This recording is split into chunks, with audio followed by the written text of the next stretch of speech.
আসসালামু আলাইকুম। ভালোবাসি প্রিয়তম পর্ব ২। লেখিকা সুলতানা সীমা। বৃদ্ধা মহিলার কথায় অরিনের মাথায় বাজ পড়ল।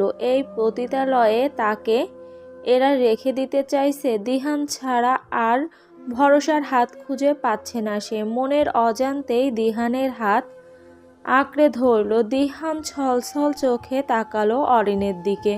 হোক মেয়েটা অপরিচিত কেউ, কিন্তু সেও তো কারো না কারোর ঘরের আদরের মেয়ে হবে। মস্তিষ্ক শূন্য হয়ে গেছে দিহানের। এই পরিস্থিতিতে তার কি করা উচিত ভেবে পাচ্ছে না সে। তার মা বলেছিলেন বিপদ আসলে ভয় পেলে নাকি বিপদ শক্তিশালী হয়ে ওঠে। তাই সে নিজেকে শক্ত করল, কঠিন গলায় বলল, কেউ ওনাকে ছুবেন না, নয়তো খুব খারাপ হবে। দুজন মহিলা এগুতে চায়। বৃদ্ধা মহিলাটি হাতের ইশারায় ওনাদের থামতে বলেন। তারা থেমে যায়। দিহান নিজের চেহারায় যতই রাগ ফুটিয়ে তোলার চেষ্টা করুক, তার চোখে মুখে স্পষ্ট ভয় দেখা যাচ্ছে। এই ভয় হলো অরিনকে নিয়ে।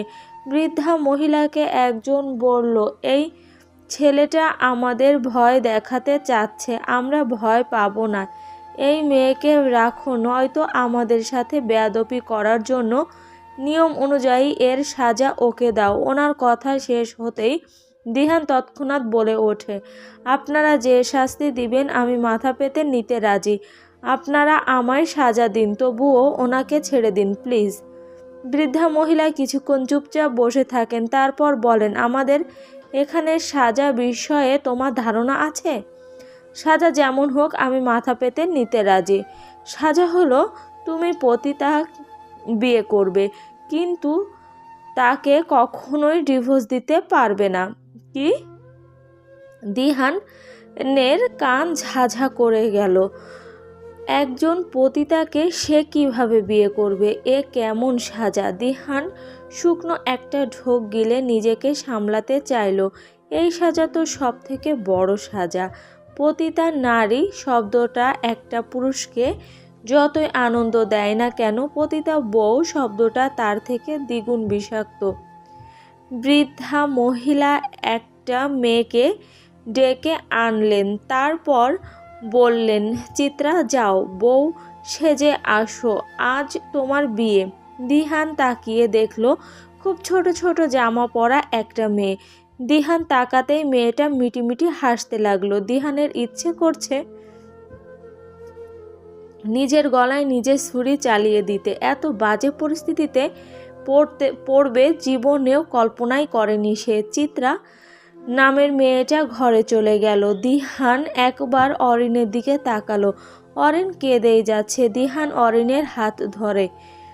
অরিন কেঁদে কেঁদে তাকায় দিহানের দিকে। তার চোখ দুটো দিহানকে বলে যাচ্ছে, প্লিজ রক্ষা করুন আমায়, এখান থেকে নিয়ে যান আমায়। দিহান পরপর কয়েক ঢোক গিলে মহিলাকে বলে, আপনাদের সাজার নিয়ম হচ্ছে একজন পতিতাকে বিয়ে করা। তাহলে ঠিক আছে, আমি মুসলিম ঘরের ছেলে, কাজী ডাকুন, আমি ওনাকে বিয়ে করব। দিহানের কথায় অরিন একটা ধাক্কা খায়। জলভরা চোখ নিয়ে জিজ্ঞাসুক চোখে দিহানের দিকে তাকায়। মহিলা দিহানকে বলেন, তুমি একজন পতিতাকে বিয়ে করবে, এটাই শাস্তি। এই মেয়েকে কেন বিয়ে করবে? কারণ উনিও পতিতা। পতিতা শব্দটা শুনে অরিনের গা রি রি করে ওঠে। হাত ঝাড়া দিয়ে ছাড়িয়ে নেয় দিহানের থেকে। দিহান অরিনের হাত শক্ত করে ধরে মহিলাকে বলে, আপনারা কাজী ডাকুন। মহিলা সন্দেহের চোখে তাকিয়ে আছেন। কপাল কুঁচকে দিহানকে বললেন, এই মেয়ের ছটফট দেখে তো মনে হচ্ছে না তুমি সত্যি বলছো। সারা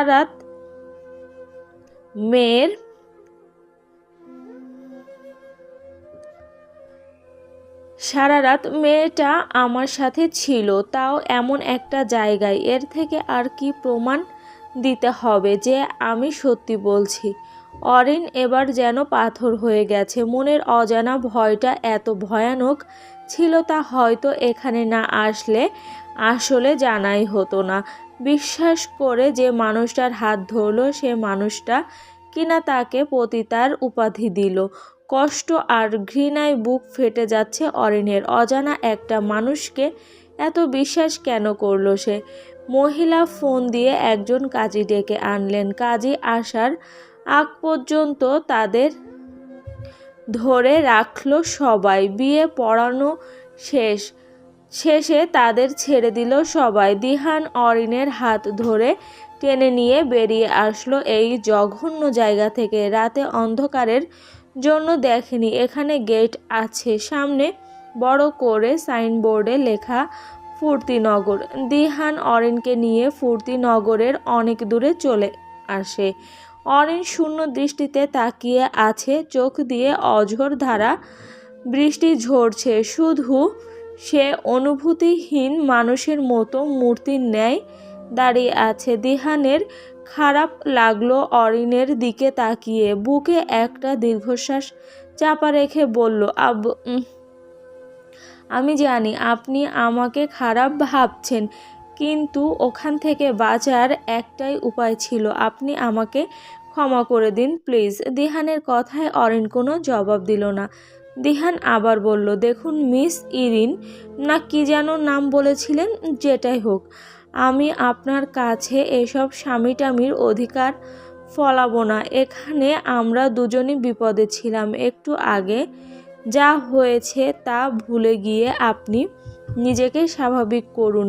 অরিন গম্ভীর গলায় বলল, আপনি এখান থেকে চলে যান। আপনি মনে হয় আমাকে ভুল বুঝছেন। আপনি প্লিজ চলে যান। আপনাকে এখানে রেখে যাওয়াটা ঠিক বলে মনে করছি না। যে কোনো বিপদ হতে পারে, তাই কোনো জেদ করবেন না প্লিজ। অরিন এবার চেঁচিয়ে উঠল, যেতে বলছি না, যান এখান থেকে। সিম্প্যাথি দেখাতে হবে না। আমি কোনো সিম্প্যাথি দেখাচ্ছি না। এখানে আপনাকে রেখে যাওয়া রিস্ক। অরিন তার ব্যাগ নিয়ে উল্টো পথে হাঁটা ধরল। দিহান দৌড়ে গিয়ে অরিনকে আটকায়। অরিন ডুকরে কেঁদে ওঠে। কাঁদতে কাঁদতে বলে, দয়া করে আপনি যাবেন প্লিজ, নয়তো আমাকে যেতে দিন। আটকাবেন না আমায়। দম বন্ধ হয়ে আসছে আমার। আপনি জানেন আপনি কি ভুল করেছেন? আরে আমি একটা বিবাহিতা মেয়ে। কথাটা বলেই কাঁদতে কাঁদতে অরিন মাটিতে বসে পড়ল। দিহানের নিজের প্রতি খুব ঘৃণা হচ্ছে। এভাবে একটা মেয়েকে হুট করে বিয়ে করার সিদ্ধান্ত নেওয়া ঠিক হয়নি। নিজে একটা পতিতা থেকে বাঁচতে অন্যকে পতিতার উপাধি দিয়ে বিয়ে করা কি কোনো ভালো ঘরের সন্তানের কাজ?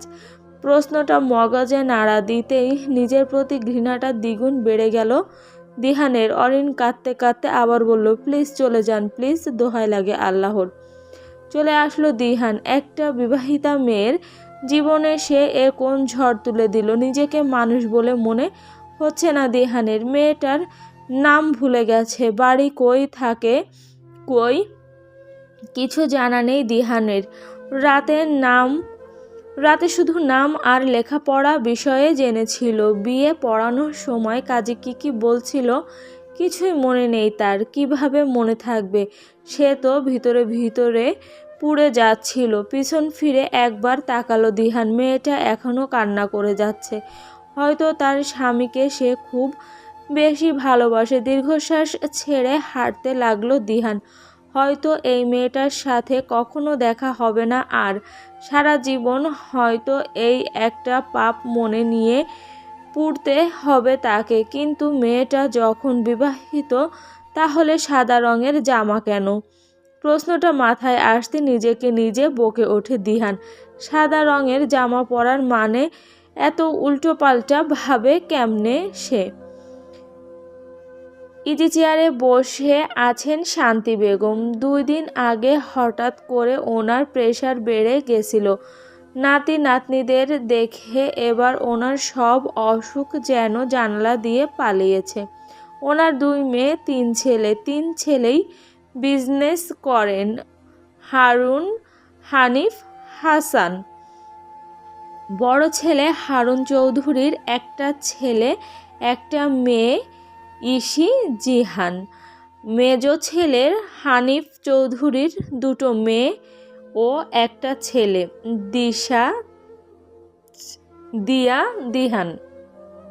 ছোট ছেলে হাসান চৌধুরীর 1 মেয়ে ও 2 ছেলে, মিহান, রুহান, লুপা। শান্তি চৌধুরীর মনে হয় এই পৃথিবীর সব থেকে সুখী মানুষ হচ্ছেন তিনি। ওনার এত বড় পরিবারে যে স্বর্গের মুখ খুঁজে পান তিনি। যতই ঝগড়াঝাটি হোক না কেন দিন শেষে আবার সবাই একসাথে থাকে। ওনার ছেলেরা এখনও বাসায় এসে আগে তার মাকে খুঁজবে। যতক্ষণ মাকে না দেখবে তারা শান্তি পাবে না, যেন সেই ছোট খোকাই রয়ে গেছে তারা। বাড়ির নামটাও মায়ের নামে দিয়েছে শান্তিনীর। তারা তাদের মাকে অনেক ভালোবাসেন। তাদের 3 ভাইয়ের দুর্বলতা হলেন শান্তি চৌধুরী, কিন্তু শান্তি চৌধুরীর দুর্বলতা হলো ওনার নাতি নাতনি। উনি অসুস্থ হলে ওনার নাতি নাতনিকে না দেখলে উনি সুস্থ হন না। না হলে ভিডিও কলে ওনার সাথে কথা বলতে হবে। জিহান, মিহান, দিহান দেশের বাইরে থাকে বেশিরভাগ সময়। অবশ্য লেখাপড়ার জন্য তাদের থাকতে হচ্ছে। 2 দিন আগে যখন অসুস্থ হলেন মিহান আর জিহান আসতে পারলো না, তাই ভিডিও কলে কথা বলে নিল। ইসি আর দিশা তাদের মামাদের বাড়িতে ঘুরতে গিয়েছিল। দাদি অসুস্থ শুনে সাথে সাথে চলে আসে। দিহান দেশে আছে কিছুদিন হলো, ইন্ডিয়াতে ঘুরতে গিয়েছিল। আজই সন্ধ্যায় দিহান বাসায় আসলো। দিহানকে দেখে এখন উনি পুরোপুরি সুস্থ হয়ে গেছেন। শরীরে অসুস্থতা থাকলেও মন সুস্থ থাকলে শরীরও সুস্থ থাকে, আর ওনার মন সুস্থ থাকতে ওনার নাতি নাতনির চেহারা যথেষ্ট। এখন উনি ফুরফুরে হয়ে গেছেন। এতক্ষণ দিহান ওনার কাছেই ছিল। একটু আগে মাথা ব্যথা করছে বলে রুমে চলে গেল। শান্তি চৌধুরীর কাছে মনে হলো দিহান কিছু লুকাচ্ছে, তবে আপাতত বিষয়টি দমিয়ে নিচ্ছেন তিনি, পরে সময় করে জেনে নেবেন। আম্মা, আপনি জিহানের জন্য যে মেয়েটা দেখেছিলেন ওটা আমার পছন্দ হয়নি।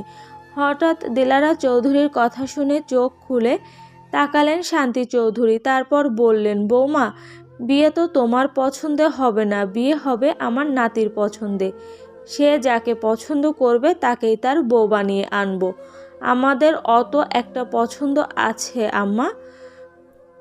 তোমাদের পছন্দ দিয়ে কি হবে বৌমা, সংসার তো জিহান করবে। আচ্ছা বাদ দাও। ছোট বৌমা বলে গেল তুমি নাকি কি নিয়ে তার সাথে ঝগড়া করছো। সুমনা তো ওখানে ছিল আম্মা, আপনি তাকে জিজ্ঞেস করে দেখেন আমি তাকে খারাপ কিছু বলছিলাম কি না। আমি শুধু বলছি প্রতিদিন ভাত এত নরম হয় কেন। এই কথাটা নিয়ে ও আমাকে বলে আমি যখন রাঁধতে পারি না নিজে রান্না করে খাও। ছেলের বউয়ের কথায় শান্তি চৌধুরী বুক চিরে আসা একটা দীর্ঘশ্বাস ছেড়ে বললেন, দিন শেষে তো ঘুরিয়ে ফিরিয়ে একই সাথে থাকতে হয় বৌমা। তাহলে এসব খুঁটিনাটি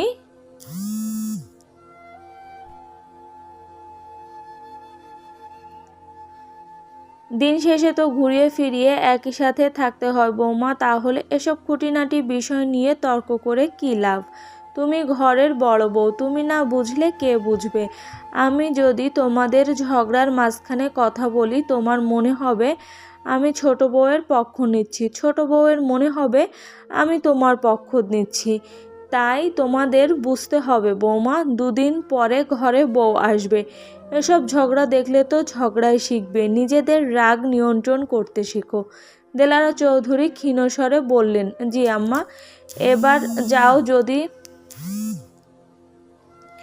এবার যাও দিশা আর ইসিকে আসতে বইল।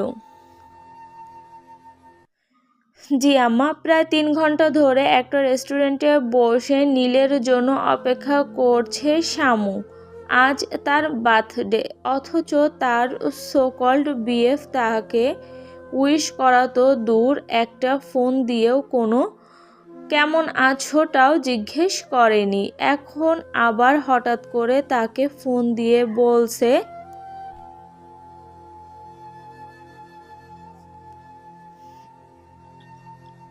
অথচ তার সোকল্ড বয়ফ্রেন্ড তাকে উইশ করা তো দূরের কথা, একটা ফোন দিয়েও কেমন আছো জিজ্ঞেস করেনি। এখন আবার হঠাৎ করে তাকে ফোন দিয়ে বলছে তার সাথে জরুরি কথা আছে, সেজন্য দেখা করবে। সেই কখন থেকে সে অপেক্ষা করে যাচ্ছে, কিন্তু নীলের কোনো পাত্তাই নেই। রেস্টুরেন্টেও আজ কেমন জনমানব শূন্য। দেয়ালের চারদিকে কত সুন্দর করে ফুল দিয়ে সাজানো। শামুর মনে পড়ে গেল কিছুদিন আগে এইখানে একটা মেয়ের বার্থডে সেলিব্রেশন করেছিল, মেয়েটার বিএফ। তখন শামু নীলকে বলেছিল, আমার কিন্তু বার্থডে আসছে। শামুর এখন কান্না পাচ্ছে। নীল এরকম কিছু করে না, মেসেজ দিয়ে তো উইশ করতে পারতো। বলতে বলতে বিরক্ত হয়ে উঠে হাঁটা ধরলো শামু। এরই মধ্যে গিটারের শব্দে থেমে যায় সে। এই সুর তার অচেনা নয়, খুব চেনা সুর। এটার সুর অনুসরণ করে পা আগায় শামু। যেতে যেতে উপরের দিকে গেল সে। ছাদে এসে থম মেরে গেল শামু। চারদিকে শত শত রঙের ফুলে সাজানো। ডানের কর্নারে একটা ছোট খাটো স্টেজ সাজানো হয়েছে, খুব সুন্দর করে ফুল দিয়ে লেখা হ্যাপি বার্থডে শামু। খুশিতে শামু কেঁদে দিল। দু হাতে মুখ ঢেকে ধীর পায়ে এগিয়ে গেল সে। টেবিলের ওপর একটা কেক, সেটাতে সুন্দর করে লেখা হ্যাপি বার্থডে গুন্ডি লেখা দেখে শামু রাগে ফুঁসতে ফুঁসতে চলে যেতে লাগলো। নীল দৌড়ে গিয়ে আটকায়। শামু বলে, আমি তো গুন্ডি, আমার সাথে সম্পর্ক লেখে লাভ কি, ব্রেক আপ। জানো মনু, সোনা সোনা, রাগ করো না। রাগ করো কেন? রাগ করো না, এটা তো আমি লিখিনি, এটা শ্রাবণ লিখেছে। শ্রাবণকে তুমি পেলা কই? মিথ্যে বলতে হবে না, আমি বুঝে গেছি, পথ ছাড়ো। দেখো আমি কত কষ্ট করে এগুলো করেছি সোনা। আর তুমি জানো, আজ গুনে গুনে আমার 5,000 টাকা খরচ হয়েছে। তুমি আমাকে টাকার হিসাব দিচ্ছ? আরে না না, সিসি, বোঝই তো আমি বেকার ছেলে, টাকা পাবো কই বলো? তাও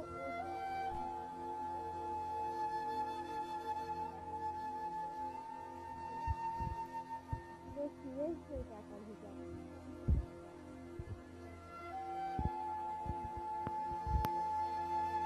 রেগে তাকালো। নীল চট করে হাত সরিয়ে নেয়। তাদের সম্পর্ক হচ্ছে অন্য সব সম্পর্ক থেকে আলাদা। এসব ছোঁয়া ধরা শামু পছন্দ করে না। নীলও একই ধাঁচের।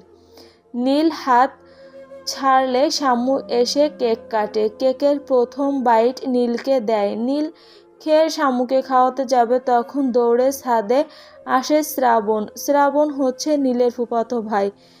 এখানের এত কিছুতে নীলকে শ্রাবণ সাহায্য করেছে। হাঁপাতে হাঁপাতে শ্রাবণ বলল, আমাকে ফেলেই কেক কেটে দিলা? নীল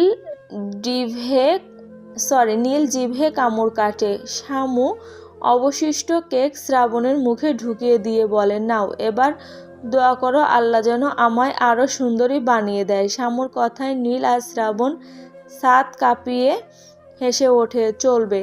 আমাদের গল্পটি যদি ভালো লেগে থাকে অবশ্যই একটি লাইক দিয়ে যাবেন এবং আমাদের এই গল্পের পরবর্তী পার্টগুলো শোনার জন্য আমাদের চ্যানেলটি সাবস্ক্রাইব করে অবশ্যই আমাদের সাথে থাকবেন।